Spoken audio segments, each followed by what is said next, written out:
I'm Brinley Johnson, and for my teaching demonstration, I decided to choose second grade mathematics, and my core standard is 2.MD.C.8, which is solve word problems involving dollar bills, quarters, dimes, nickels, and pennies using dollar and cent symbols appropriately.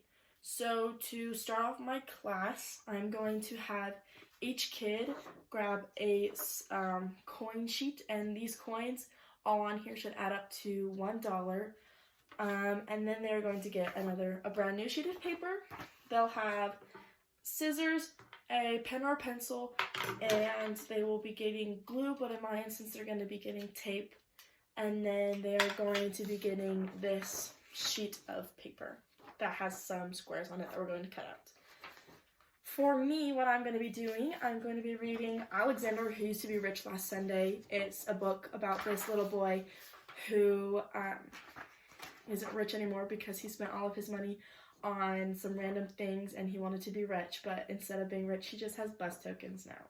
So, to start off my class, what we're going to do is we're going to cut out this sheet of paper, and then we're going to glue it onto our brand new one so that we can go through the story and write down some things and maybe even tape some of our coins onto this sheet. So I'm going to quickly go. Students have cut their squares and glued them onto a piece of paper just like this.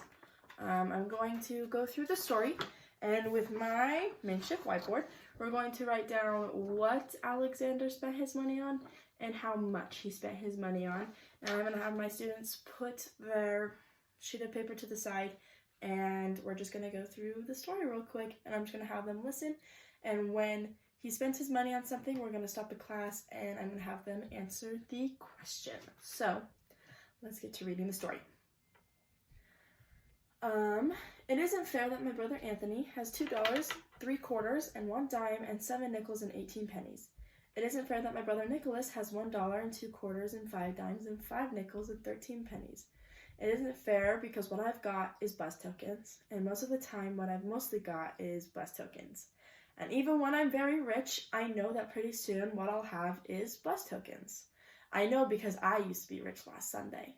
Last Sunday, Grandma Betty and Grandpa Louie came to visit from New Jersey. They brought lox because my father likes to eat lox. They brought plants because my mother likes to grow plants. They brought $1 for me, and $1 for Nick, and $1 for Anthony, because Mom says it isn't nice to say this. We like money. A lot. Especially me. My father told me to put the $1 away to pay for college. He was kidding. Anthony told me to use the $1 to go downtown to the store and buy a new face. Anthony stinks.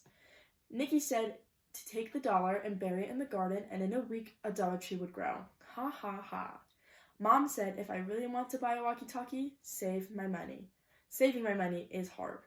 Because last Sunday, when I used to be rich, I went to Pearson's drug store and bought bubble gum. And after the gum stopped tasting good, I got more gum. And after that gum stopped tasting good, I got more gum. And at this time, I would stop the class and ask the class, what did Alexander spend his money on? And I'd have them raise their hand, and they would say, bubble gum. And so I'd write that on my whiteboard. And we haven't gotten to the part of how much he spent his money on, so we're going to quickly go through that. And even though I told my friend David I sell him all the gum in my mouth for a nickel, he wouldn't buy it. Goodbye, 15 cents. And so I'd have the class answer, and it would be 15 cents. And I'd write it on the board just like this. And then we're going to continue on with the story. Last Sunday, when I used to be rich, I bet that I could hold my breath till 300. Anthony won. I bet that I could jump from the top of the stoop and land on my feet. Nikki won. I bet that I could hide this purple marble in my hand and my mom would never guess which I was hiding it in. I didn't know that moms made children pay. Goodbye, 15 cents. So at this time, I would ask the class what Anthony lost his money to, and it was a bet with Mom and another 15 cents. And then we're going to continue reading. I absolutely was saving the rest of my money. I positively was saving the rest of my money, except that Eddie called me up and said that he would rent me his snake for an hour. I always wanted to rent his snake for an hour. Goodbye, 12 cents. And then we'll write snake rental, 12 cents. And then I'm going to continue reading on the story with my class, and we're going to continue filling out this whiteboard.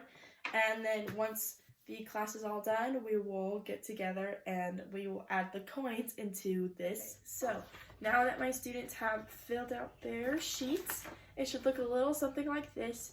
And as a class, we would go over and talk about each subject and how much they spent how much Alexander spent his money on something, and we would go over it, we would count it, and we would go over if they used the right amount of coins in their answer. And after that, they would turn this into me, and as a little take-home assignment, I would have them get a sheet of coins, and I would have them go home, cut it out, and I would give them a sheet that has a specific amount of cents on it, and they would trace the cents. If it was, say, 7 cents, I would have them trace the number 7 with the correct symbol on it, and then I would have them use their sheet of paper to cut out. They could do any combination that they want. They could do a 5 cent and then 2 pennies. They can do whatever they want. I'm just looking for the right amount of change that they're putting with the right amount of money. And if some of my students are getting confused, I could either pull them aside and help them. But basically, I'm just looking for if the children know their cents and if they can write it correctly and they could use their coins correctly. And that's the end of my teaching demonstration.